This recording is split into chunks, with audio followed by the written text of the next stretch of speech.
రెండేళ్ల కాంగ్రెస్ ప్రభుత్వ పాలన వైఫల్యాలను అసెంబ్లీలో ఎండగడతామన్నారు బీఆర్ఎస్ ఎమ్మెల్యే వివేకానంద.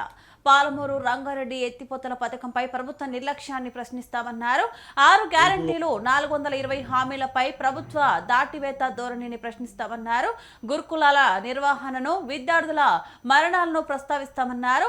ఆటో డ్రైవర్ల ఆత్మహత్యలపై ప్రభుత్వం మెడలు వంచుతామన్నారు ఆయన.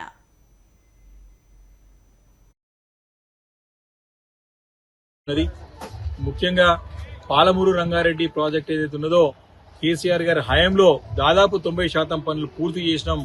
మరి 2 సంవత్సరాలు ఈ ప్రభుత్వం రావచ్చింది, ఒక తట్టెడు మట్టి తీసింది లేదు, పని చేసింది లేదు.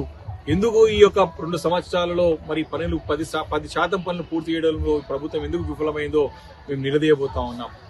అదేవిధంగా 100 రోజుల్లో 6 గ్యారెంటీలు అమలు చేస్తామన్నారు. 13 డిక్లరేషన్లు ఇచ్చినారు. అదేవిధంగా 420 హామీలు ఇచ్చినారు. ఈ అన్ని అంశాలపైన నిలదీయబోతా ఉన్నాం. మరి ముఖ్యంగా ఈరోజు గురుకుల పాఠశాలలో చదువుతున్న పిల్లలు చనిపోతా ఉన్నారు. ఆటో కార్మికులు ఆత్మహత్యలు చేసుకుంటా ఉన్నారు. రైతులు ఆత్మహత్యలు చేసుకుంటా ఉన్నారు. ఈరోజు రైతు భరోసా అని చెప్పి 10,000 ఎకరంగా ఏం సరిపోతుంది, 15,000 ఇస్తామని చెప్పేసి మాట ఇచ్చినారు. ఈరోజు ఇప్పటికే రెండు పంటలకి రైతు భరోసా ఎగ్గొట్టినారు. 10,000 కాదు కదా, ఉన్న 15,000 దేవుడు ఉన్న 10,000 కూడా ఎగ్గొట్టినటువంటి మరి పాపం ఈ ప్రభుత్వం పాపం కట్టుకున్నది. మరి అంతేకాదు, బోనస్ అని చెప్పేసి పెద్ద ఎత్తున ప్రచారం చేసుకున్నారు. ఇదే రైతాంగానికి బోనస్ ఇస్తాం, మీకు పంటలకి మీకు ఇచ్చిన ధాన్యాలు కొని చెప్పేసి బోనస్ అనేది పెద్ద బోగస్ గా మారింది ఈ 2 సంవత్సరాల నుంచి కూడా. మరి 10 మంది శాసనసభ్యులు బీఆర్ఎస్ పార్టీని గెలిచి కాంగ్రెస్ పార్టీ అయినటువంటి శాసనసభ్యుల యొక్క ఫిరాయింపుల కేసు స్పీకర్ గారి దగ్గర ఉంటే వారు బీఆర్ఎస్ పార్టీలో ఉన్నారు, కాంగ్రెస్ పార్టీలో పోలేదని చెప్పేసి కూడా తీర్పు నీయడం.